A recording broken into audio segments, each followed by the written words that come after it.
The piercing cry that ripped through the 3 a.m. silence wasn't unusual in my home. Tyler had always been a restless sleeper. But when I stumbled into his room that night, what I saw drained the blood from my veins.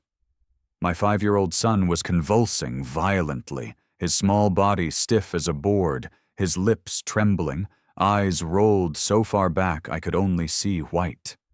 For a second, I couldn't breathe. My mind went blank. Then instinct kicked in, and I fell to my knees beside his bed, shaking, terrified, calling his name like a prayer I wasn't sure would be answered. "Tyler, buddy, can you hear me?" My voice cracked as I grabbed his shoulders, desperate to pull him out of whatever nightmare had him trapped. His skin burned beneath my palms, hotter than I'd ever felt. The air in the room felt thick, suffocating. I'd seen fevers before, tantrums, sleepless nights, but nothing like this. This was different. This was danger. I could hear the faint rattle of his breath, see the way his fingers twitched as if he were fighting something invisible. In that moment, every ounce of control I thought I had as a father dissolved into fear. 3 years of single fatherhood had toughened me in a lot of ways. I'd learned how to juggle bills, fix scraped knees, calm night terrors, and cook boxed macaroni like it was a gourmet meal. But nothing prepares you for watching your child slip away right in front of you. My hands trembled as I touched his forehead, whispering words of comfort I didn't even believe. The heat radiating from his body was terrifying, like his skin was on fire from the inside out. I grabbed the first damp towel I could find and pressed it against his chest, praying it would help. I remember looking around our small, cluttered trailer, searching for something, anything, that might save him. My truck had been sitting useless for weeks with a blown transmission I couldn't afford to fix. My phone sat dead on the counter, another forgotten casualty of long days and late nights at the garage. For a brief, shameful moment, I felt like the world's worst father. How could I be this unprepared to protect the one thing that mattered most to me? Without thinking twice, I scooped Tyler into my arms. His little head fell against my shoulder, his body trembling uncontrollably. The fear that gripped me in that moment was like nothing I'd ever known. It was primal, raw, the kind that makes you move before you can even think. I ran barefoot across the cold gravel of the trailer park, pounding on my neighbor's door like a madman. "Mrs. Rodriguez, please, I need your car. Tyler, he's not okay." The porch light flicked on, and within seconds, Elena Rodriguez appeared, her face pale as she took one look at the boy in my arms. "Dios mío," she whispered, thrusting her keys into my hand without a single question. That's the kind of woman she was. No hesitation, no judgment, just quiet, fierce compassion. I mumbled a thank you and bolted for her car, trying to stay focused, even as panic clawed at my chest. The 15-minute drive to St. Mary's Hospital felt like an eternity stretched thin across the dark Texas backroads. The headlights carved through the misty air as my trembling hands gripped the steering wheel. In the rearview mirror, I caught flashes of Tyler's face. Sometimes still, sometimes twitching, sometimes murmuring words I couldn't understand. "Hang on, buddy," I whispered, pushing the car faster. "Daddy's got you. We're almost there." But then something strange happened. In the middle of that feverish haze, Tyler's eyes suddenly opened. The convulsions stopped, and he stared straight at me with eerie calmness. His voice was small, fragile, yet somehow certain. "Daddy," he whispered. "The pretty lady doctor's going to make everything better. She's been waiting for us." For a moment, I forgot how to drive. His words hit me like ice water, chilling me to the bone. "What did you say?" I asked. But before I could get an answer, his eyes rolled back again, his body going limp in the seat. Panic surged. I could barely see through the blur of tears and headlights. I swerved into the hospital's emergency drive, tires screeching against wet pavement. I jumped out, cradling his small body, shouting for help as I burst through the automatic doors. The sterile scent of disinfectant and fluorescent lights hit me hard. "Help! My son, he's not breathing right!" My voice echoed down the corridor, frantic, desperate. A nurse looked up from her desk, startled by the sight of the lifeless boy in my arms. Without hesitation, she leapt to her feet. "Room 3, now! Page Dr. Mitchell!" The name barely registered as I followed her down the hall, my chest tight, my heart pounding so loud it drowned out everything else. Nurses moved in swift motion around me, guiding me toward the exam room. I laid Tyler on the hospital bed, his small hands limp at his sides, his chest rising and falling in shallow, uneven breaths. I couldn't stop shaking. And then I heard the footsteps. Sharp, confident, purposeful. A doctor stepped into the room, her hair pulled back neatly, a stethoscope hanging around her neck. She reached for Tyler's chart, her voice calm and professional. But when our eyes met, the air in the room changed. Her clipboard slipped from her hand, clattering to the floor. For a moment, the world stopped moving. 7 years fell away in an instant, collapsing between us like glass. Her face was older, sharper, but I would have known her anywhere.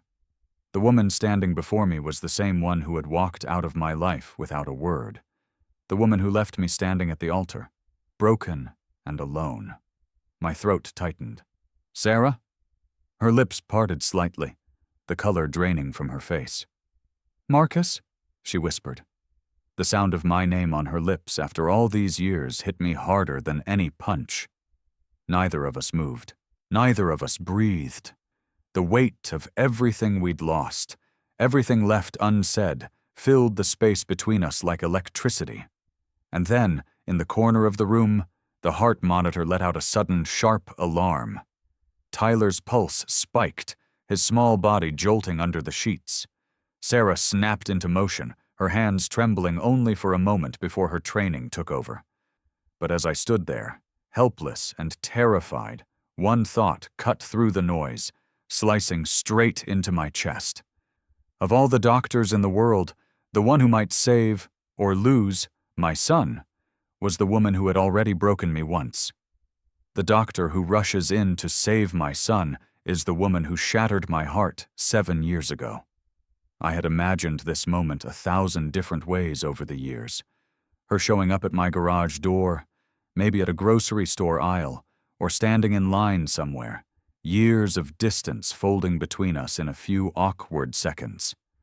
But I never imagined she'd walk into a hospital room where my son was fighting for his life. Dr. Sarah Mitchell, my ex-fiancée, the woman I once thought I'd grow old with, the woman who vanished 7 years ago without a goodbye, leaving me standing in front of a church full of guests with nothing but a letter that began with, "I'm sorry." Now, here she was, wearing a white coat, hair tied back, eyes sharp and focused in that way I'd always admired. Only this time, that focus shattered the second our eyes met.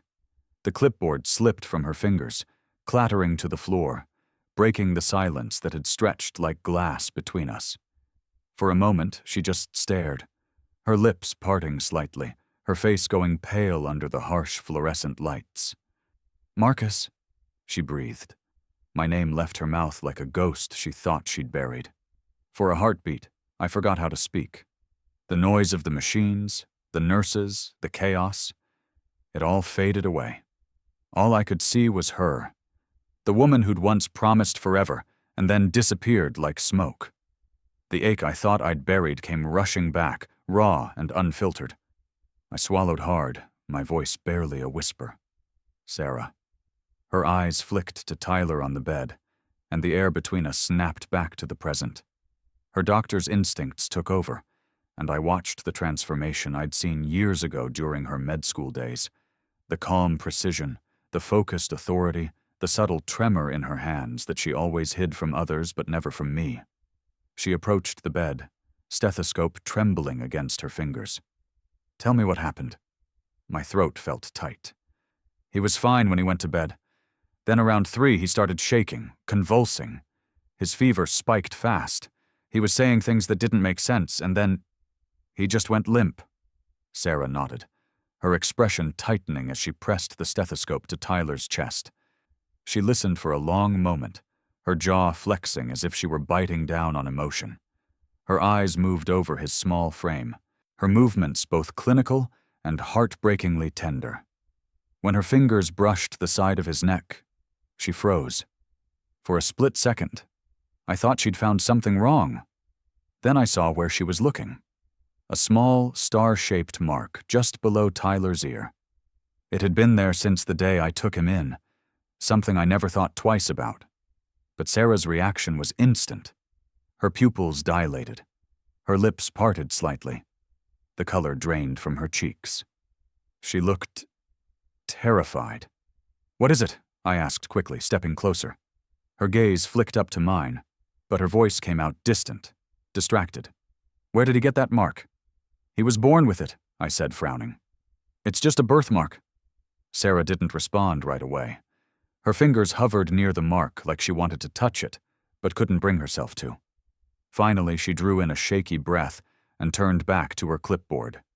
"Has he had any serious illnesses before this? Seizures? Infections?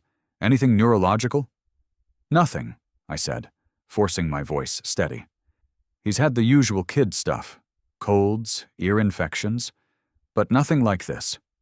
"Any known family medical history?" she asked, her tone clipped and professional now, though I could hear the strain beneath it. I hesitated. "I don't know." Her head jerked up, brows knitting together. "What do you mean, you don't know?" "I'm not his biological father," I said quietly. "I've been raising him since he was 2. The woman who gave him to me, Jessica Collins, she said his mom died in childbirth." The name landed like a hammer. I saw the change instantly, the way her posture stiffened, the way her breath hitched like someone had punched the air out of her lungs. Her pen slipped from her hand, clattering onto the tray. "Jessica Collins?" she repeated, her voice suddenly hoarse. "Yeah," I said, confused. "You know her?" But Sarah didn't answer. She stepped back from the bed as if she'd seen a ghost. Her gaze darted between Tyler's face and the birthmark again, her mind clearly racing through something I couldn't see. I took a step toward her. "Sarah, what's going on?" She shook her head slightly, whispering something under her breath I couldn't catch. I recognized that look. The same one she used to get when she was trying to connect dots no one else could see. But this wasn't the confident med student I'd known. This was a woman unraveling before my eyes. "Sarah," my voice hardened this time, "if you know something, tell me." She blinked, as if she'd forgotten I was still there. "Marcus, that name. Jessica Collins. Are you sure that's what she told you?" "Positive," I said. "She said Tyler's mom was her sister, Amanda. She handed me papers and disappeared. I haven't seen her since." Sarah's breathing quickened. She looked back at Tyler, then at me, then toward the door as if she needed to escape the room itself. Her hand went to her chest, fingers pressing hard against her collarbone like she was trying to ground herself. "Sarah, talk to me," I demanded. "You're scaring me. What does this have to do with Tyler?" Her voice dropped to barely a whisper. "It's not possible." "What's not possible?" She looked at me, her eyes filled with something that made my stomach twist. Fear. Genuine, unfiltered fear. "Marcus," she said slowly, "Jessica Collins can't be who you think she is." And before I could ask another question, she turned on her heel and rushed out of the room, her white coat flaring behind her like a ghost, vanishing into the sterile hospital hallway. I stood frozen, the sound of the door swinging shut echoing in my ears. My son lay still on the bed, machines beeping rhythmically beside him, but all I could think about was the look in Sarah's eyes. The look of someone who'd just seen the past come back to life in the most terrifying way possible. She rushes out of the room, pale and trembling, whispering, "Jessica Collins can't be who you think she is." To understand what was happening in that hospital room, to make sense of the panic in Sarah's eyes when she heard the name Jessica Collins, I had to revisit the ghost of a woman who had disappeared from my life without a trace. The woman who once promised to be my wife, then vanished 3 days before our wedding, leaving behind nothing but a single page of goodbye. 7 years ago, I was a 24-year-old mechanic studying part-time at Austin Community College. I spent my days elbow-deep in grease and my nights chasing a dream that felt far too big for a man like me. My world was simple, predictable, and safe, until she walked into it. Sarah Mitchell. She wasn't supposed to be in my world at all. Sarah was the kind of woman you saw from a distance. Bright, ambitious, the daughter of two of the most respected physicians in Austin. She carried herself like someone who had been told her whole life she was meant for something greater. And she was. But that didn't stop her from sitting across from me in the library one night, textbooks spread open, tears streaking down her cheeks as she whispered curses at organic chemistry. I don't know what possessed me to walk over. Maybe it was the exhaustion in her eyes, or maybe it was the way she kept flipping pages without reading a single line. "You know," I said, pulling up a chair across from her, "engine chemistry isn't that different from body chemistry. Just fewer explosions." She laughed through her tears. And that was it. From that moment, I was done for. What started as a late-night study session turned into coffee runs, shared playlists, and hours of driving aimlessly around Lady Bird Lake, talking about everything and nothing at all. She told me she wanted to change the world. I told her I just wanted to build something that lasted. Somehow, that balance worked. She softened my edges, and I reminded her that life didn't always have to be perfect to be beautiful. But perfection was the only thing her parents cared about. Dr. Robert and Dr. Elizabeth Mitchell, two people whose reputation carried more weight in Austin's medical community than most politicians. The first time I met them, I understood instantly that I didn't belong. Their eyes told me as much before their words did. Her father's handshake was cold and brief. Her mother's smile didn't reach her eyes. Sarah tried to shield me from their disdain, but I could see how it wore her down. Each family dinner turned into an interrogation. My education, my income, my future plans. "He's a mechanic, Sarah," her father said one evening, his voice dripping with condescension. "Do you honestly believe someone like that can give you the life you deserve?" But Sarah didn't care. At least, not then. She stood by me, even when her family's threats grew harsher. And when I proposed to her in the same garage where we first met, my hand still stained with oil and hope, she said yes through tears, promising me forever. For a while, it felt like nothing could touch us. We picked a date, a venue, even bought a tiny house on the south side of Austin. I thought we were unstoppable. But just weeks before the wedding, I noticed her changing. Calls unanswered, eyes that looked past me, smiles that didn't reach her heart. Then came the day Richard Blackwell showed up. I didn't know his name at the time, only that he was an expensive-looking man in a tailored suit holding a folder full of poison. He met with Sarah's parents first, and by that evening, everything started falling apart. The next day, Sarah showed up at my apartment with trembling hands and tear-stained eyes. "Marcus," she whispered, "I need to ask you something, and I need you to be honest." "Always," I said. She pulled out the photographs. Me outside a hotel, hugging a blonde woman. Envelopes in my hands, money exchanged. The images were damning, and she looked shattered just holding them. "Who is she?" Sarah asked, her voice breaking. "Are you sleeping with her?" I remember laughing at first, not out of humor, but disbelief. "Sarah, that's my sister Amanda," I said. "She's been in rehab. I've been visiting her." But she didn't believe me. Her father had already filled her head with half-truths and venom.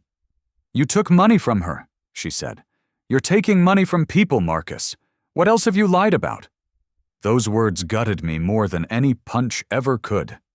I tried to explain that the money was actually a bank withdrawal, a student loan I'd taken out to help cover her medical school application fees. But she was too far gone, too convinced. She'd been shown bank records, witness statements, and more photographs, each one crafted to destroy everything we'd built. 3 days before the wedding, she vanished. No calls, no note, just silence. On the morning of what should have been our wedding day, I stood at St. Andrew's Church, surrounded by flowers, waiting for a woman who never came. I remember the pity in people's eyes as they realized what had happened. I remember her mother's forced apology, her father's smug indifference. I remember driving home that night, throwing my tuxedo into the trash, and promising myself I'd never fall for lies again. For 7 years, I believed Sarah left because she didn't love me enough to fight. I had no idea she'd been manipulated. I had no idea her family had hired Richard Blackwell, the same man who was now standing outside my son's hospital room. Back then, too. But fate has a cruel way of stitching old wounds into new ones. Because as I stood there in the hospital hallway, watching Sarah disappear down the corridor after hearing the name Jessica Collins, a memory snapped into place in her mind, and I saw the exact moment it hit her. Her eyes widened, her face went pale, and she whispered something I barely caught before she vanished around the corner. "Amanda Collins," she said softly to herself. "That's impossible. She died 3 years before Tyler was born." In the present, Sarah realizes Tyler's mysterious illness is the same one that killed a woman named Amanda Collins, 3 years before Tyler was born. The truth about Tyler's illness led to a question that made my blood run cold. Where did my son really come from? Sarah sat across from me in the small consultation room, her white coat wrinkled from hours of chaos, her hands trembling slightly as she flipped through a stack of medical files. The glow from the computer screen cast deep shadows under her eyes. She had that same expression she used to wear in college, when she'd found a problem she couldn't explain but refused to give up on. Only this time, the stakes weren't grades or reputation. It was my son's life. "Marcus," she began, her voice tight, careful. "I need you to listen closely because what I'm about to say is going to sound impossible." My chest tightened. "Sarah, just tell me." She took a slow breath. "Tyler's test results are showing genetic markers that match a rare autoimmune condition called AE7 encephalitis. It's hereditary, passed down through the maternal line. And it's almost identical to the case of a woman who died in this hospital 5 years ago. Her name was Amanda Collins." The name hit me like a slap. "Amanda Collins? Jessica's sister. That's what she told me." Sarah nodded slowly. "Yes, but Marcus, Amanda Collins died giving birth to a baby boy. That's the official record." My mind struggled to process the words. "Wait, died giving birth? You mean—" "She died in this very hospital," Sarah said quietly. "October 2019. I've checked her file twice. She was only 23. Her cause of death, complications during labor, from the same autoimmune disorder Tyler has now." For a long moment I couldn't speak. I stared at the floor, my heart pounding. That can't be right. Tyler was born in 2020. Jessica said he was 2 when she brought him to me in 2022. Sarah's gaze hardened. The dates don't add up. Either Jessica lied about Tyler's age or— She hesitated, her voice breaking slightly. Something else happened, something we don't understand yet. The air in the room felt heavy, suffocating. "Are you saying Jessica could have—" I trailed off, unable to say the word. "I don't know yet," Sarah said carefully, "but I've seen enough strange cases to know when something isn't right." She rose from her chair and crossed to the door, calling for someone. Moments later, an older nurse with kind eyes and streaks of silver in her hair stepped inside. I recognized her faintly. She'd been one of the nurses helping when we first came in. Her badge read, "Linda Rodriguez." "Linda," Sarah said softly, "you've been here at St. Mary's for more than 20 years, right?" The nurse nodded. "Since 2001. Sarah glanced at me before continuing. "Do you remember a patient named Amanda Collins? She died here 5 years ago during childbirth." Linda's face changed instantly. The faint smile she'd worn faded, replaced by something haunted. "Oh, I remember her," she said slowly. "That poor girl. No family, no support. Came in alone and terrified. I was there when they tried to save her. She was so young." "What happened to her baby?" I asked, my voice shaking. Linda frowned, looking from Sarah to me. "That's the thing. There was a situation afterward. The baby disappeared." "Disappeared?" Sarah repeated sharply. Linda nodded. "Social services was supposed to handle placement. But before they arrived, a woman came in claiming to be Amanda's sister, Jessica Collins. She said she'd been delayed getting to the hospital. We didn't have proper paperwork, but she had some identification that looked legitimate at the time. She was emotional, insisting she needed to take her nephew home. Security tried to verify it, but things were chaotic that night. We'd just lost the mother, and the staff was stretched thin." I felt my stomach drop. "You let her take him?"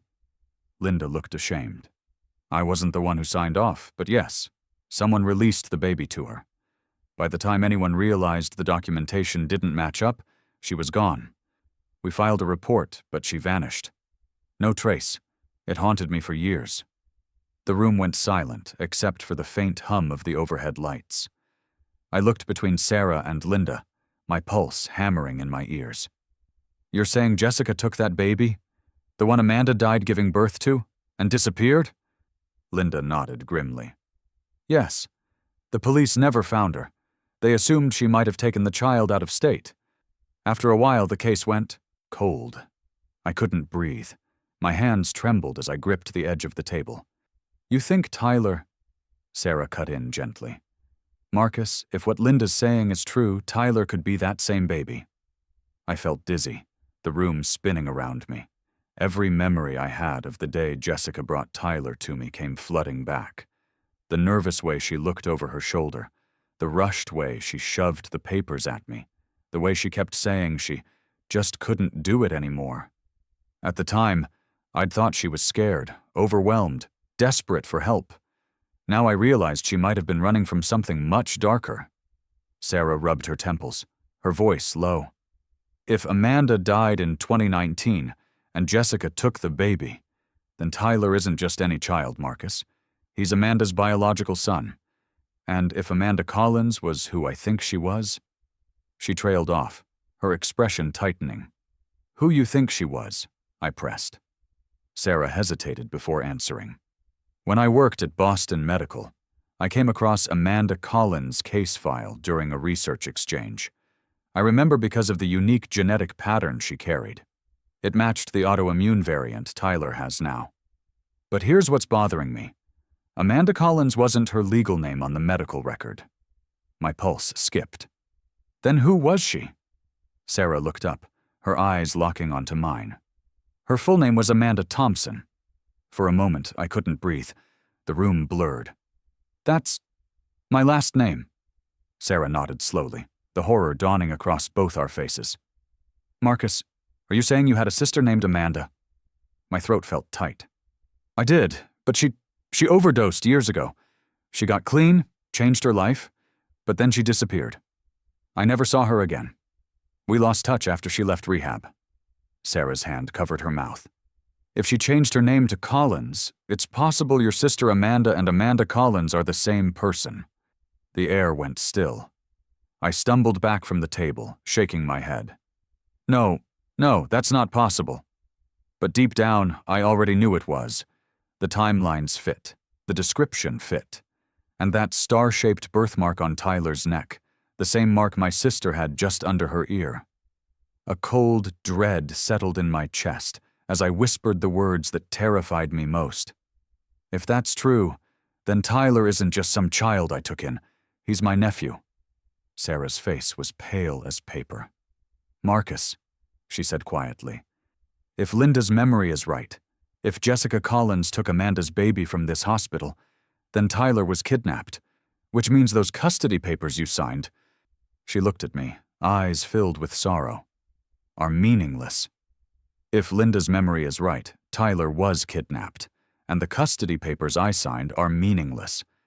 Just when I thought things couldn't get worse, the man who destroyed my life walked into Tyler's hospital room."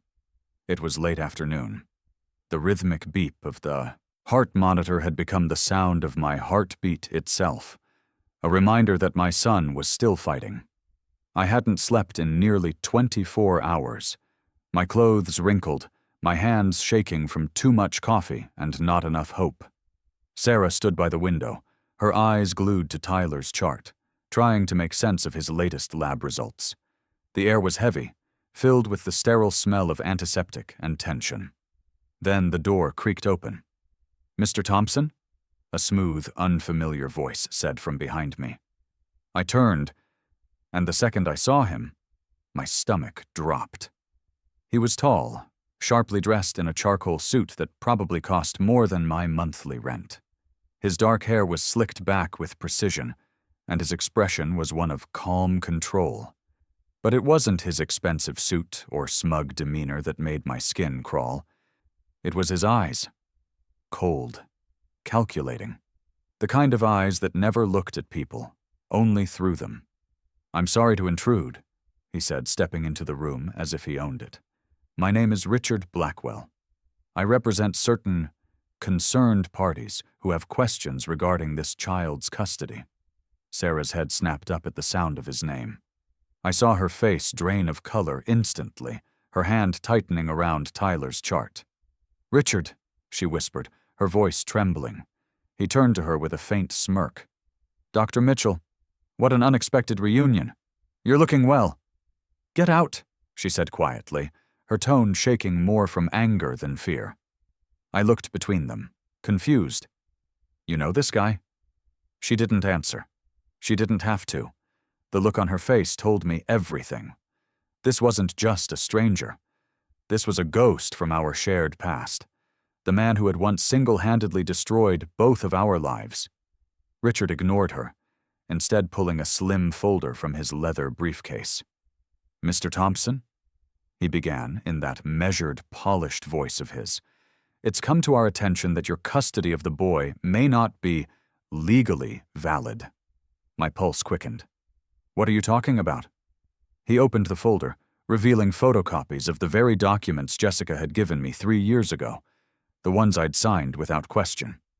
"According to our investigation, these papers are forgeries," he said calmly.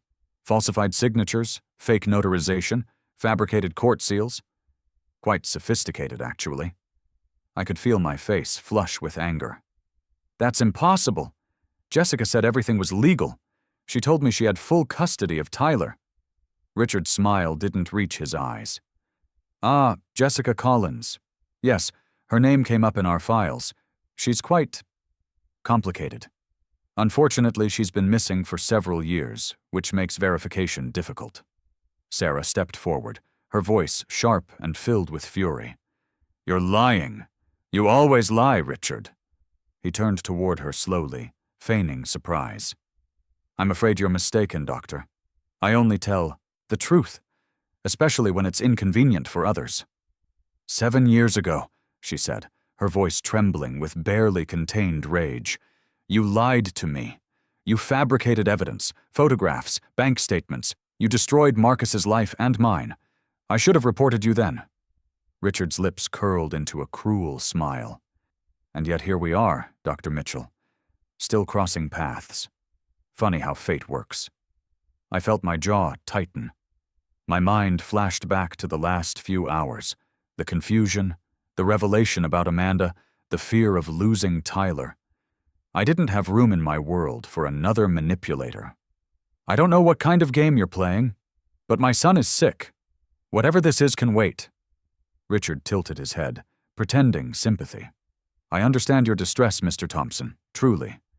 But you see, the law does not wait. When a child's custody is in question, the state has an obligation to intervene, especially when his guardian lacks proper legal standing." My fists clenched at my sides. "You're not taking him anywhere." Richard's smile never faltered. "That's not up to you." He turned to Sarah. "You, of all people, should understand that, Doctor. After all, you're a woman of science, not sentiment." Sarah stepped between him and Tyler's bed, her voice low and cold. "You're not touching him. You're not even coming near him. This boy is under my medical care, and any disruption could compromise his condition. For the first time, Richard's expression darkened. "Careful, Doctor," he said softly.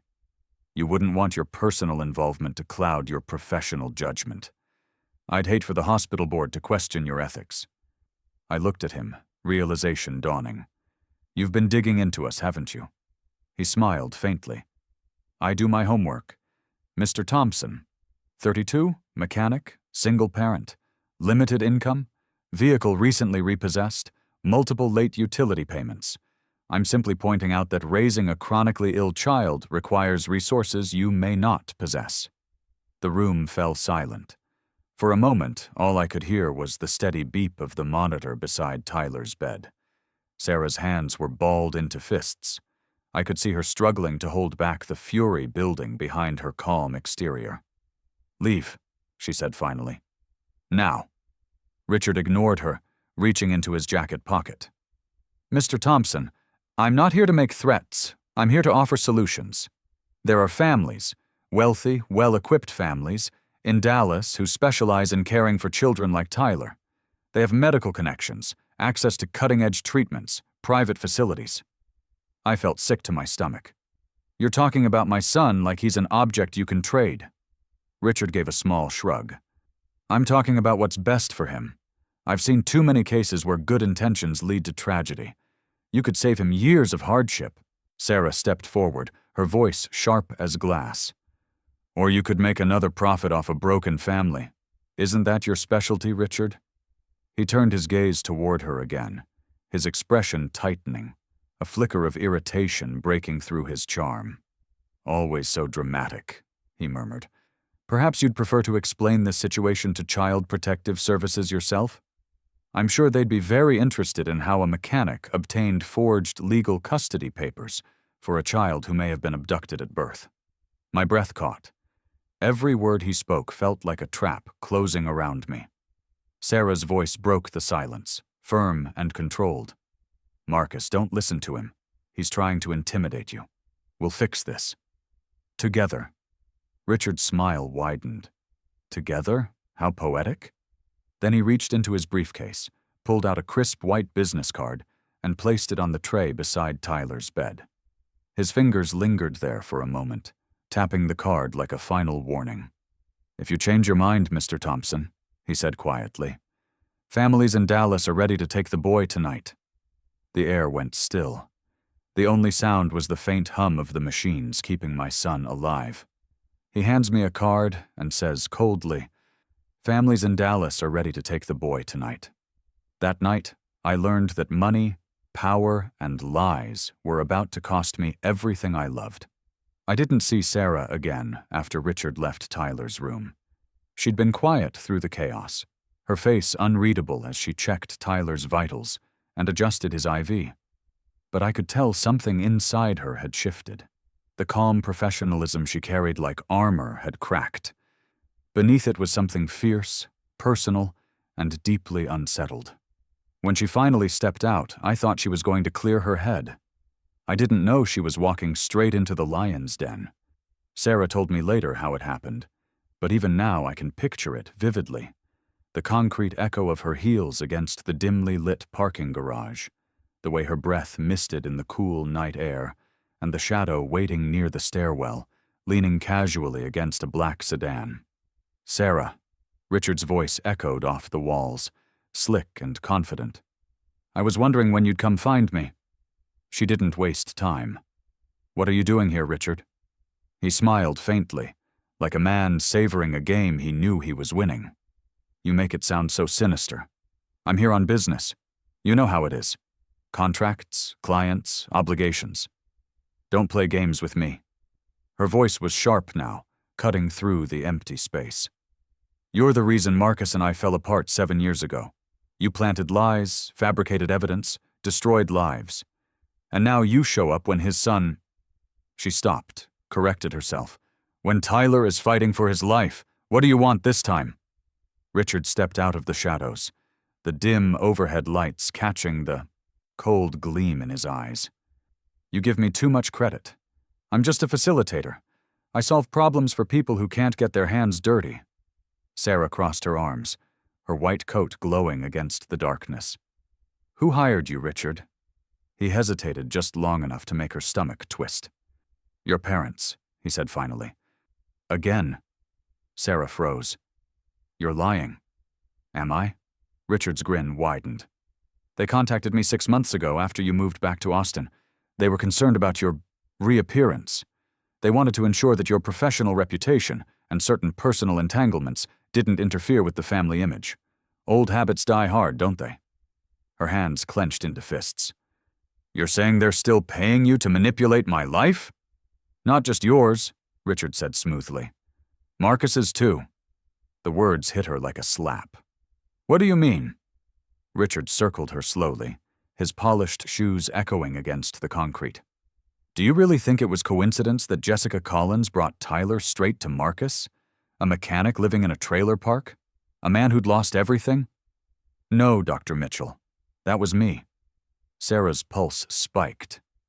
"You arranged it?" He nodded, almost proudly. "Jessica needed money. I needed a willing guardian. And Marcus? Well, he needed redemption. I gave everyone what they wanted. It's a skill of mine." She stared at him, disbelief turning to horror. "You sold that child to Marcus?" "Don't be dramatic," he said, waving a hand. "I facilitated a placement. The boy was unwanted. The mother was dead. Jessica had no legal standing, but she had access. And I had clients who were eager to offload a difficult case quietly. Marcus was a convenient alternative, a temporary solution." "You used him," she said through gritted teeth. "You used both of them." Richard shrugged. "I call it opportunity. Besides, Marcus got his second chance at fatherhood. And you? Well, now you're both back in the same orbit. In a way, I brought you together again. You should be thanking me." Sarah's voice broke with fury. "You're disgusting," he smiled. "And you're naive, still trying to play the hero in a story written by monsters." She took a step closer, her eyes burning.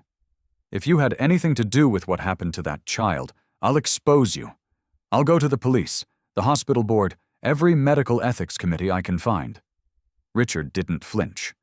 Instead, he pulled a folded document from his jacket pocket and held it out to her. "You might want to think carefully before you do that." She hesitated before taking it. When she unfolded the papers, her stomach dropped.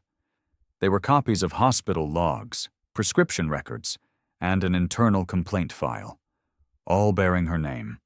"What is this?" she demanded.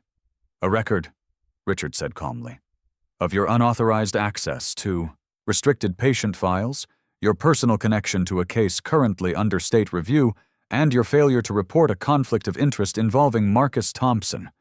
Quite the scandal if it got out." Her eyes widened in disbelief. "You've been watching me?" "Monitoring," he corrected. "Same thing your parents hired me to do years ago. Only this time, the stakes are higher. You're a respected doctor now, not some lovesick student. One wrong headline, one whispered rumor, and your entire career collapses. You're threatening me." "I'm offering you a choice," he said smoothly. "A trade." Sarah's hands shook as she held the papers. "What kind of trade?" Richard stepped closer, his voice dropping to a whisper. "Convince Marcus to voluntarily surrender custody of Tyler. You'll declare him unfit to care for a medically complex child. One simple statement in your professional opinion is all it takes. Do that, and I make these." He tapped the papers in her hand. "Disappear forever." Her stomach turned. "And if I refuse?" He smiled, and for the first time, the mask slipped. She saw what lay underneath, the cold hunger of a man who thrived on power. "Then I destroy both of you. Marcus will be charged with illegal custody, fraud, and neglect. You'll lose your license and your reputation. And the boy, well, the state will place him where I decide. We both know I have those connections." Sarah's heart pounded in her chest. "You can't get away with this forever." Richard's voice softened to a near whisper. "Forever's a long time, Doctor. Long enough for me to make sure you learn your place." He turned to walk away, his footsteps echoing through the parking garage. But just before he disappeared into the shadows, he stopped. "You think this is about one child?" he said without turning around. You're wrong. There are dozens. Children moved quietly, papers forged, lives rearranged. It's a business, and I'm very, very good at business. Sarah stood frozen, her mind spinning. It wasn't just about Marcus anymore. It wasn't even just about Tyler. This went far deeper, darker, and more calculated than she could have imagined. When she finally found her voice, it came out as a whisper meant only for herself. "Oh my God!" Her entire body trembled as the reality settled over her like ice. Tyler wasn't just caught in a custody battle. He was a pawn in something monstrous. Sarah realizes that Tyler isn't just caught in a custody battle. He's part of a child trafficking network. I never expected to lose my son and the woman I loved in the same night. Again. When Sarah burst into Tyler's hospital room that night, her face was pale and her eyes wild with something that looked like fear and fury tangled together. I thought she'd found some medical breakthrough, some way to save Tyler. But the words that came out of her mouth shattered whatever fragile trust we had left. "Marcus, I need to tell you something about Richard Blackwell," she said, her voice trembling but urgent. "He's not just after Tyler. He's been working for my parents again. And what's worse, he admitted that he arranged for Jessica Collins to bring Tyler to you 3 years ago. He set you up, Marcus, from the very beginning." I blinked, unsure if I'd heard her right. "What are you saying? That this nightmare was all some kind of plan?" "Yes," she said, stepping closer, her voice breaking. "He's been manipulating both of us for years. He's running an illegal adoption ring, and Tyler—" "Stop!" My voice came out sharper than I intended. My pulse hammered in my chest. "You expect me to believe that? That somehow this is all connected to you, your parents, and that man who ruined my life 7 years ago?" Her face fell. "Marcus, please. I know how this sounds, but you have to trust me. Richard is dangerous. He's already threatened to ruin my career if I don't help him take Tyler. You and we're both being used." I shook my head, backing away from her. "Used? Sarah, you told me your parents hired him back then, and now you're saying they hired him again? You think that's supposed to make me trust you more?" Tears welled in her eyes. "I'm not them, Marcus. I didn't know any of this until tonight. I swear to you, I'm trying to protect Tyler." Her voice cracked on his name, and for a moment I wanted to believe her. But then I remembered the last time she'd looked at me like that. 7 years ago, the night before our wedding. That same pleading in her eyes. That same tremor in her voice. And then she'd walked away. I turned toward Tyler's bed, watching the slow, erratic rhythm of his breathing. "You're telling me that everything I've lived through since the day Jessica brought him to me was a setup? That my son, my boy, was just some pawn in your family's mess? Do you have any idea how insane that sounds?" Sarah stepped closer. "I'm telling you that Tyler's life is in danger, Marcus. Richard is planning to have him taken tonight. You need to let me keep treating him. Please, just trust me one more time." Her voice softened, trembling with emotion. "I can save him, Marcus, but you have to let me." Something inside me cracked. "You can save him? You?" I laughed bitterly. "You couldn't even save us." She flinched, her shoulders collapsing under the weight of my words. "That's not fair." "Isn't it?" I snapped. "You left me because of your parents' lies, and now you're standing here telling me another story about how they're behind this, too. What am I supposed to think? That you just happened to show up as my son's doctor? That's a hell of a coincidence, Sarah." She reached for me, but I stepped back. "Marcus, please, don't do this. I'm the only one who understands his condition." "Doctor, Harrison isn't trained for Tyler's variant. If I walk away now, then maybe that's for the best," I said coldly. Her eyes widened. "What?" "I want another doctor," I said. My voice felt like someone else's, flat, detached, final. "You're too close to this. I can't risk my son's life on someone I can't trust." "Marcus, get out," I said, barely recognizing the hoarse edge in my own tone. "Get out before I say something I can't take back." For a long moment, she didn't move. She just stood there, tears silently spilling down her cheeks. Then she set the chart on the table beside Tyler's bed, her voice barely a whisper. Dr. Harrison's capable, but he doesn't know Tyler's genetic markers. He'll use standard protocols. They won't work. I couldn't look at her. Good night, Dr. Mitchell. She turned slowly toward the door. At the threshold, she paused and looked back at me. One last time. Her voice cracked as she said, Marcus, whatever happens next, remember, some people profit from breaking families apart. And then she was gone. The room felt colder without her in it. The silence pressed in, suffocating. Tyler's heart monitor beeped softly in the background, a reminder that I'd just sent away the only person who might have known how to save him. But I couldn't bring myself to care about medicine, about science, about logic. All I could feel was betrayal, the same hollow ache that had consumed me 7 years ago when she left the first time. Dr. Harrison arrived an hour later. A good man, experienced, calm, but not Sarah. He reviewed Tyler's file quietly, then started a standard treatment regimen. Anti-inflammatories, sedation, controlled fever management. Everything by the book. He patted my shoulder as he left. We'll do everything we can, Mr. Thompson. But I'd seen the uncertainty in his eyes. Through the long, sleepless hours that followed, I sat by Tyler's bedside, holding his small hand in mine, listening to the machines breathe for him. I tried to push away the echo of Sarah's last words, but they clung to me, haunting and heavy. Some people profit from breaking families apart. I didn't understand what she meant then. Not fully. But as I stared at my son, pale and still against the white sheets, I felt the first real flicker of doubt. The possibility that this wasn't just another lie. That maybe, just maybe, I'd made the biggest mistake of my life. As she leaves, she whispers, Some people profit from breaking families apart. 2 nights later, Tyler stopped breathing, and I realized the only person who could save him was the woman I'd just pushed away. The last 48 hours had been hell. I'd barely left the hospital room, surviving on vending machine coffee and prayers whispered to a God I wasn't sure was listening. Dr. Harrison kept saying words like stabilizing and monitoring, but I could see the truth written across his face. He was running out of options. Tyler looked smaller than ever, swallowed by the tangle of wires and tubes that surrounded him.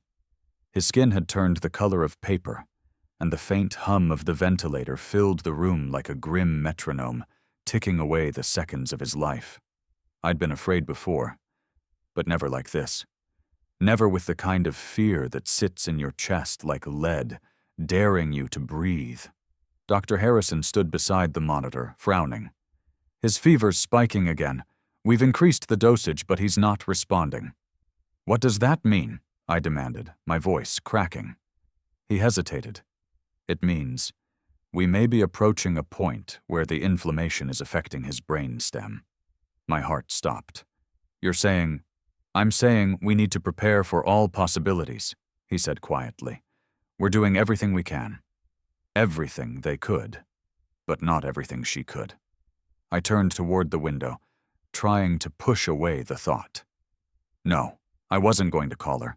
Not after everything she'd done, not after all the lies, the manipulations, the betrayals.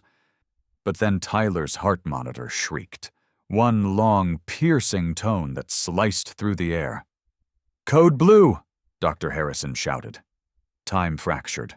Nurses swarmed the room, their voices blurring into one continuous wave of urgency.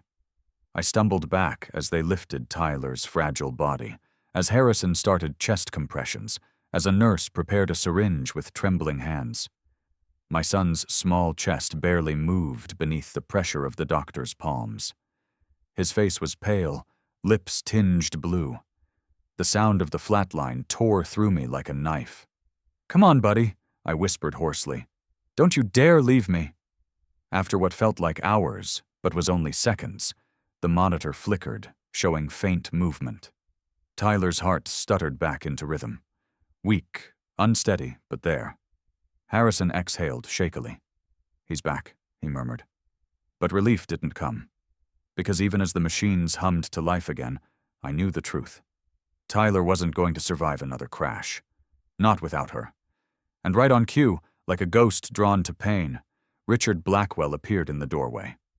"Well," he said smoothly, his voice slicing through the silence. "It seems the boy's condition hasn't improved." I spun around, fury boiling to the surface. "Get out." He ignored me, stepping inside with that same infuriating calm. "Mr. Thompson, we can still avoid the worst. There's a facility in Dallas. Private, well-funded, specialized in rare autoimmune disorders. They're ready to take Tyler tonight." "You think I'm handing him over to you?" I shouted. "After everything you've done?" He tilted his head, feigning patience. "I'm trying to help you, Marcus. You're out of time, out of money, and out of medical options. Let me do what's best for the boy." "What's best for the boy?" I hissed. "You mean selling him to another family like you've done before?" For a moment, the mask slipped, and I saw the flash of irritation behind his eyes. "You should choose your words carefully," he warned softly. Before I could answer, Dr. Harrison stepped forward. "Mr. Blackwell, this is a hospital, not a negotiation floor. If you don't leave, I'll have security escort you out." Richard smiled, smooth and unbothered. "Of course, doctor. But when the child's condition worsens, as it inevitably will, remember I offered you an alternative." He turned back to me. "You can call me any time." And then he was gone, leaving a silence so heavy it felt like the air itself had turned to stone. I sank into the chair beside Tyler's bed, my head in my hands. My boy lay motionless, his chest rising and falling in shallow breaths. I'd already lost Sarah once. If I didn't do something now, I'd lose Tyler too. I don't remember making the decision. I just remember the words leaving my mouth before I could stop them. "Get Sarah Mitchell." Linda, the night nurse, nodded without question and hurried from the room. I stayed by Tyler's side, whispering to him, praying that she would come. When Sarah finally burst through the door 20 minutes later, she looked different. Drained, furious, but focused. She didn't speak to me right away. She went straight to Tyler, her hands moving with precision as she read his vitals, checked his pupils, and scanned his chart. Her expression darkened. "They've been using the wrong protocol." Dr. Harrison stepped forward, defensive. "We followed the standard treatment for autoimmune encephalitis." "Standard doesn't work for his variant," Sarah snapped. "Tyler has AE7C. He needs the modified dosage ratios and staggered infusion timing. These levels are too high. His body's shutting down from overstimulation." She turned to me. "Marcus, I need your permission to override his current orders. Now." There was no hesitation this time. "Do whatever you have to do." Sarah nodded once and immediately began issuing commands. "Methylprednisolone, 30 milligrams per kilogram. Start a slow infusion, half rate. Then prep rituximab, 100 milligrams, low volume drip. His system's too fragile for full dosing." The nurses scrambled into action. Dr. Harrison stepped aside, silently conceding the field to the woman who clearly knew what she was doing. For the next hour, Sarah didn't speak except to give instructions. Her hair clung to her forehead with sweat, and her voice was hoarse from barking orders, but she never faltered. I stood behind her, helpless but in awe. Every movement was deliberate, precise, like she was wrestling death itself and refusing to lose. When Tyler's breathing suddenly hitched, I thought it was the end. But then the monitors shifted, the jagged lines smoothing out, the erratic beeps steadied, the numbers climbing slowly toward normal. Sarah's eyes flicked to the screen, then back to me. She exhaled a shaky breath. "He's responding." The words felt like sunlight breaking through storm clouds. My knees nearly gave out from relief. She placed a hand gently on Tyler's small chest, then looked at me with exhausted determination. "He's responding," she repeated softly, her voice trembling now. "But the next 72 hours decide if he lives."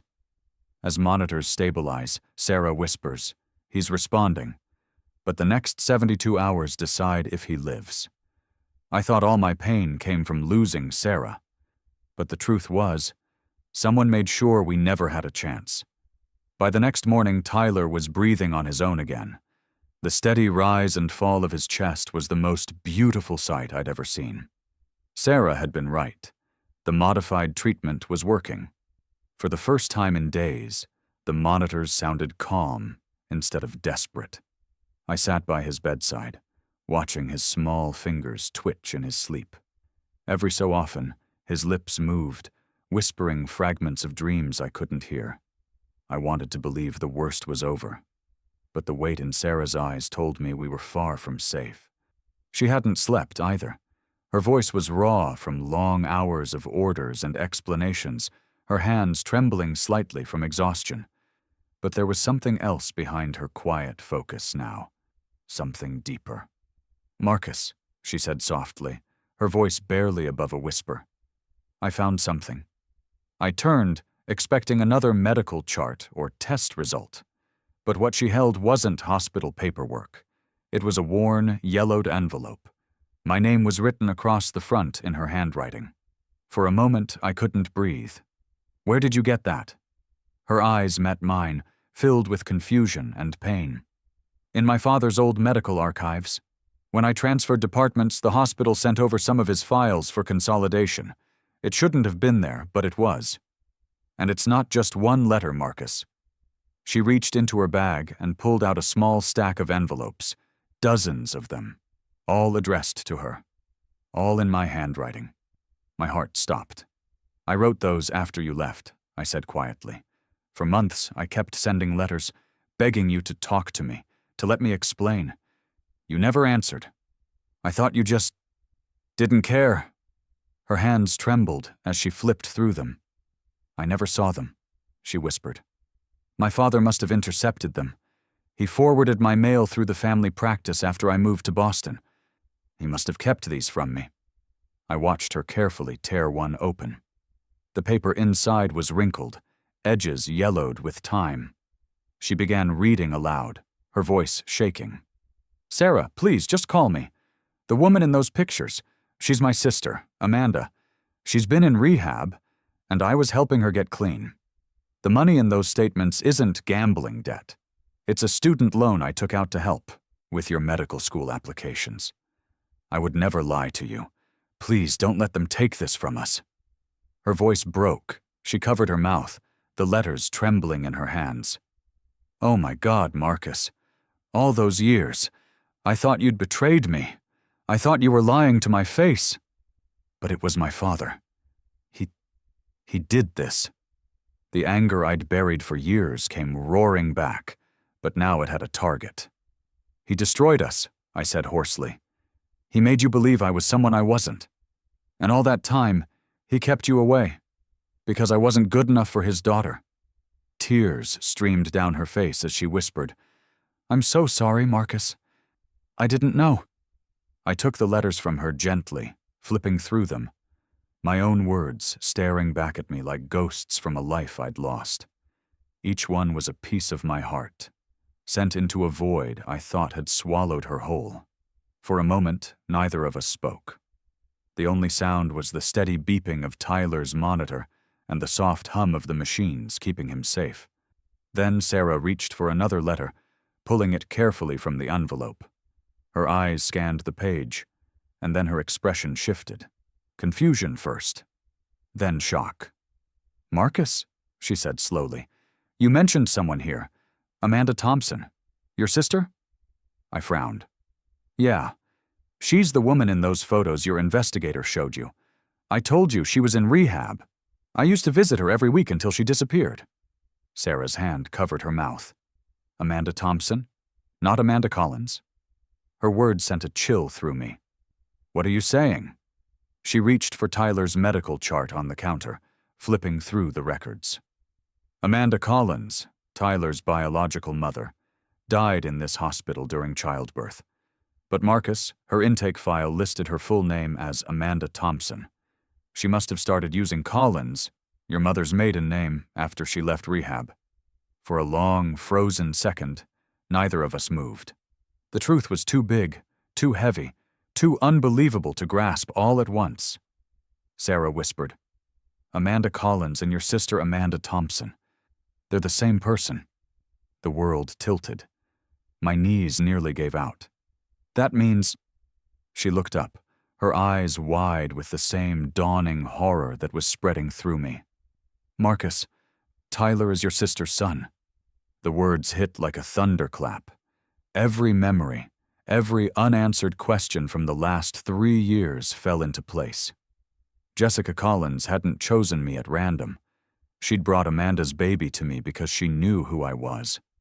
I stumbled back into the chair beside Tyler's bed, trying to breathe through the shock. "All this time," I whispered, "I thought I'd just taken in a stranger's kid. But he's family. My own blood." Sarah nodded slowly, her voice trembling. Jessica must have known the truth. She stole Tyler from the hospital after Amanda died and disappeared. When she brought him to you, she was probably trying to make sure he ended up with family. Someone she thought she could trust. My throat tightened. I looked at Tyler, sleeping peacefully for the first time in days, his small face so much like my sister's. "Amanda," I murmured, "you brought him back to me." Sarah reached across the table, her hand finding mine. "Marcus, this changes everything. With proof that Amanda Thompson was your sister, you have a legitimate claim to custody. You're Tyler's uncle." I shook my head slowly, the weight of her words sinking in. "Maybe by blood, but legally?" I glanced toward the stack of forged custody papers sitting on the counter. "Those documents are worthless. The law doesn't care about bloodlines. It cares about signatures. And mine were never real." The truth landed like a hammer. Tyler might share my DNA, my last name, my heart. But to the world, I was still no one. Sarah squeezed my hand gently, her eyes filled with determination. "Then we'll fight. Together. I won't let them take him from you." Her words should have comforted me, but all I could think about was the cold reality waiting outside that hospital room. The lawyers, the investigators, and Richard Blackwell's poisonous smile. Because now that I knew Tyler was my family, I also knew exactly what Richard stood to gain by taking him away. Tyler's my blood. But legally, I still have no right to keep him. The only way to save my family was to face the man who tried to destroy it. Twice. For days, I'd lived in the shadows of fear and exhaustion, waiting for the next blow, the next twist that would rip Tyler from my arms. But when Sarah showed me what she had, Richard Blackwell's confession, caught on hospital security cameras, I realized the time for running was over. We finally had the truth. And this time, truth was our weapon. The hospital's administrative office felt colder than usual that morning, like even the walls knew something monumental was about to happen. The blinds were half drawn, letting slivers of Texas sunlight spill across the table stacked with evidence, forged custody documents, Sarah's recovered letters, Tyler's medical file, and a USB drive containing Richard's recorded confession. Dr. Harrison was already there, his normally calm face grim. He'd been quiet since Sarah told him the truth about Richard's operation. "You're sure about this?" he asked, adjusting his glasses as he looked between us. Sarah nodded. "He's been exploiting families for years, selling children under the guise of private placements. My parents funded him once. He thinks he's untouchable. But he's not." I stared at the door, fists clenched. "He ruined my life 7 years ago. He's not ruining my son's." Almost as if summoned by our hatred, Richard Blackwell strolled in, his polished shoes clicking sharply against the tile floor. He carried that same confident air, that faint smirk that said he still believed he was in control. "Dr. Mitchell, Mr. Thompson." His tone was calm, almost amused. "You wanted to see me? I hope this isn't another emotional misunderstanding." Sarah's gaze hardened. "No misunderstandings this time, Richard. Just evidence." She slid the folder across the table. Richard opened it, scanning the documents with practiced ease, until he reached the photocopies of his own forged paperwork. His smile faltered slightly. "These are interesting," he said smoothly, trying to regain composure. "I'm not sure what you think they prove." They prove you've been falsifying adoption records, Sarah replied coldly. And selling children under fake guardianship agreements. Jessica Collins, Amanda Thompson, Tyler. How many families have you broken for profit? For the first time, a flicker of unease crossed his face. Now that's quite an accusation, Doctor. You'd better have something to back it up. Dr. Harrison's voice cut through the air like a blade. We do. He turned his laptop toward Richard, hitting play on the video. The grainy hospital security footage filled the screen. The sound was muffled but clear enough. Sarah's voice trembling in the parking garage, confronting Richard, his calm, chilling replies. And finally, his own damning words. There are dozens. Children moved quietly, papers forged, lives rearranged. It's a business, and I'm very, very good at business. When the recording ended, the room went dead silent. Richard's face had gone pale. He tried to laugh, but it came out strained. You can't prove the context? That recording could mean anything. I was exaggerating. Sarah stepped closer, her tone cutting. You were confessing. Richard's jaw tightened. You think this will hold up in court? You have no idea who you're dealing with. I have connections, judges, lawyers, donors. You'll bury yourselves trying to bring me down. I leaned forward, my voice low and steady. I buried myself once, Richard. When you lied to Sarah. When you took away 7 years of my life. I'm done letting you win. He turned to me, eyes narrowing. You think this makes you a hero, Thompson? You're a broke mechanic with an illegally adopted child. Do you really believe anyone will side with you? Sarah's voice rose, full of controlled rage. They already have. The office door opened, and 2 uniformed officers stepped inside. Behind them stood the hospital's chief administrator, her expression grim. Richard Blackwell, one officer announced. You're under arrest for document falsification, obstruction of justice, and multiple counts of child trafficking. Richard froze. You can't, the officer cut him off. We can, and we have a warrant. As they read him his rights, he turned toward Sarah, desperation flashing across his face. You don't know what you're doing, he hissed. I can fix this.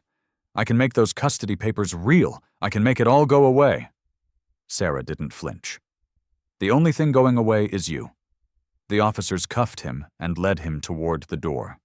But before he crossed the threshold, he turned back one last time, his voice venomous. You think this is over? There are people above me, people you can't touch. Sarah's eyes were steady. Then we'll keep climbing. When the door shut behind him, the room seemed to exhale all at once. The tension broke like a snapped wire. I sank into the chair, feeling the weight of 7 years lift from my chest. For the first time, the truth had caught up to the lies. Dr. Harrison closed the laptop slowly. The police said they've been building a case on him for months, he said. Your recording and the forged documents were the missing pieces. He's not walking away this time. I looked at Sarah, and for a moment, neither of us spoke. There was nothing left to say, just a deep, shared relief that maybe, just maybe, we'd finally stopped the man who'd destroyed everything once before. Sarah picked up one of the letters, the first one I'd written her, the one she'd never read, and held it tightly in her hand. Justice doesn't erase what he took from us, she said softly, but it gives us a chance to start again. I reached for her hand, squeezing it gently. Then that's what we do. Start again. For a fleeting moment, everything felt right. Tyler was stable. Richard was gone.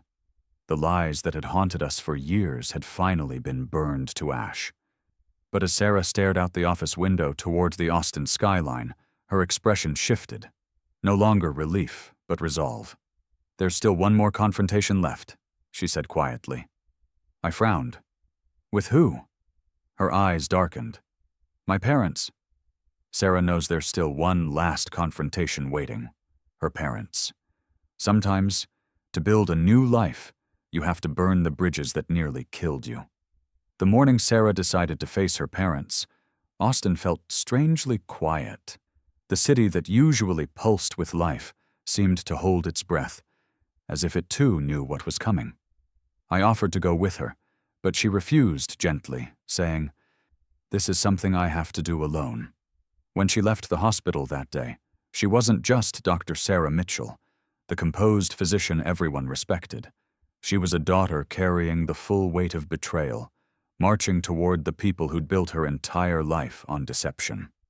Later, she told me what happened, how her mother's expression had softened with guilt the moment she opened the door, how her father's voice had remained steady but cold, the way only a man convinced of his righteousness could sound.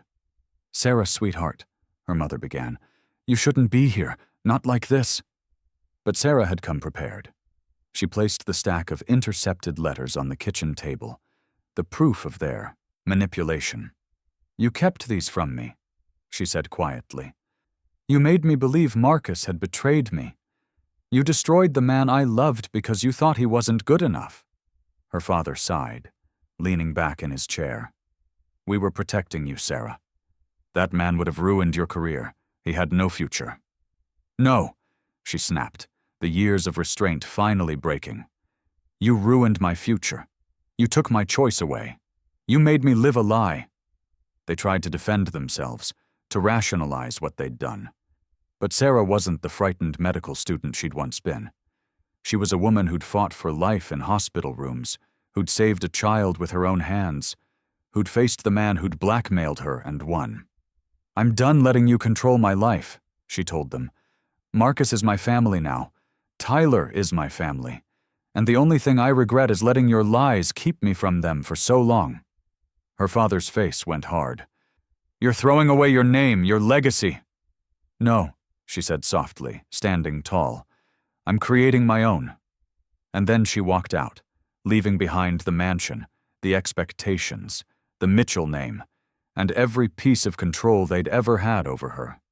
When she came back to the hospital that evening, her eyes were red, but her shoulders were lighter. "It's done," she said simply. 2 weeks later, we stood in the Travis County Family Court, waiting for the judge to arrive. Tyler sat between us, dressed in the little suit Sarah had bought him, swinging his legs nervously. His hand clutched mine tightly, and I could feel the faint tremor of his anxiety through his fingers. Sarah smiled at him reassuringly. "You ready, champ?" He nodded. "Does this mean I get to be a Thompson for real?" My throat tightened. "Yeah, buddy. It means forever." The hearing was brief but unforgettable. Mrs. Chen, the social worker assigned to our case, testified that my care had been exceptional. She described Tyler's steady improvement, his emotional resilience, and the love that surrounded him. Sarah provided medical testimony about his rare condition and the way we'd worked together to save his life. "Mr. Thompson," she said under oath, "has shown a level of commitment and compassion that defines what it means to be a parent." Her voice wavered slightly when she added, "He is the kind of father every child deserves." When it was my turn to speak, I stood slowly, nerves twisting my stomach. "Your Honor," I began, "I didn't know Tyler was my nephew when he came into my life. I just knew he needed someone. But these last 3 years have been the best of my life. He's taught me more about love and patience than I ever thought I could learn. I may not have done everything right, but I've done it with all my heart." The judge smiled gently. "It seems to me, Mr. Thompson, that you've already been a father in every way that matters." Then she looked at Tyler. "Young man, do you understand what adoption means?" Tyler nodded solemnly. "It means my dad gets to keep me forever." "And is that what you want?" the judge asked. Tyler grinned, his eyes shining. "Yes, ma'am, he's my dad." With a stroke of her pen, Judge Williams signed the final papers.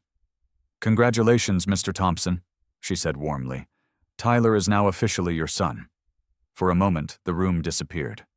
I couldn't see through the tears clouding my eyes. All I could feel was Tyler's small arms wrapping around my neck as he whispered, "I love you, Daddy." Sarah wiped her own tears and leaned into the embrace, whispering, "We did it."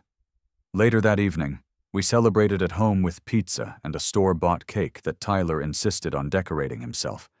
He wrote "Family Forever" across it in uneven blue icing. As the night quieted, Tyler climbed into Sarah's lap, his voice small but certain. "Sarah?" She looked down at him, brushing a stray lock of hair from his forehead. "Yes, sweetheart? Now that I'm Daddy's real son, can you be my mom?" Sarah froze for a heartbeat, emotion catching in her throat. Then she smiled through her tears and said softly, "I already am." Tyler beamed, hugging her tight. And for the first time in years, I felt the world settle into something whole, something right. We'd fought through sickness, lies, and betrayal. We'd faced men who sold families like commodities, and parents who thought love could be bought or broken. But somehow, we'd made it through. That night, after Tyler fell asleep, Sarah and I sat quietly on the porch, watching the lights of Austin flicker in the distance. Her hand found mine, warm and certain. "We made it," I said quietly. She smiled. "We're just getting started." But even as I looked at her, her head resting against my shoulder, one thought lingered at the edge of my mind. A quiet, fragile hope mixed with fear. I had my son. I had the woman I loved. But after everything we'd lost, after all the years and pain between us, as we celebrate, I realize I still have one question left unanswered. Can love truly start over? 4 years later, I finally understood what second chances really meant. The years after the chaos passed not in a blur, but in moments. Quiet, ordinary, miraculous moments that stitched themselves into a life I once thought I'd lost forever. The house we bought on the edge of Austin wasn't fancy, but every creak in its floorboards, every laugh that echoed through its rooms, reminded me of everything we'd fought for. Sarah and I were married 2 years after the adoption was finalized. It wasn't the grand ceremony we'd once planned. There were no chandeliers or champagne toasts, no guests in tuxedos whispering about status or pedigree. Just a courthouse, a handful of close friends, and Tyler standing between us in a little suit he'd insisted on picking himself. When the judge asked if we were ready, I remember looking into Sarah's eyes that had once been full of hesitation and fear, but now held nothing but peace. "I do," I said, certain in every syllable. She smiled through tears and said the same. And just like that, the woman who had once walked away from me came home for good. Now, 4 years later, our mornings start with the sound of Tyler thundering down the hallway, his voice cracking as he yells for breakfast. He's 11 now, taller, stronger, and full of the boundless energy that only a boy who's beaten death can carry. His autoimmune condition, once a death sentence, has completely vanished thanks to Sarah's groundbreaking treatment. The medical journals call it the Mitchell Protocol. I just call it a miracle. Sarah's clinic has become something of a legend in East Austin. A small, sunlit building with a hand-painted sign that reads, Thompson Family Pediatrics. Care for every child. She refuses to turn anyone away. Parents line up with their children, some traveling from hours away just to be seen by the doctor who saved their kids, when no one else would. I've watched her transform that clinic into more than a place of medicine. It's become a sanctuary. The walls are covered in drawings from children she's healed, including one from Tyler that hangs right above her desk. Crayon scribbles of our family, me, Sarah, Tyler, and now a small figure with a round belly that represents the baby we're expecting this spring. Meanwhile, my own life took a turn I never expected. My little one-man garage has grown into Thompson Auto and Mentorship, a community repair shop and youth program rolled into one. I hire teenagers who remind me of myself at their age. Kids from tough neighborhoods, unsure where they fit in, just needing someone to believe they can. I teach them engines, sure, but more than that, I teach them pride, responsibility, the power of doing something with your hands and your heart. Sarah jokes that I've become the blue-collar therapist of Austin. And maybe she's right.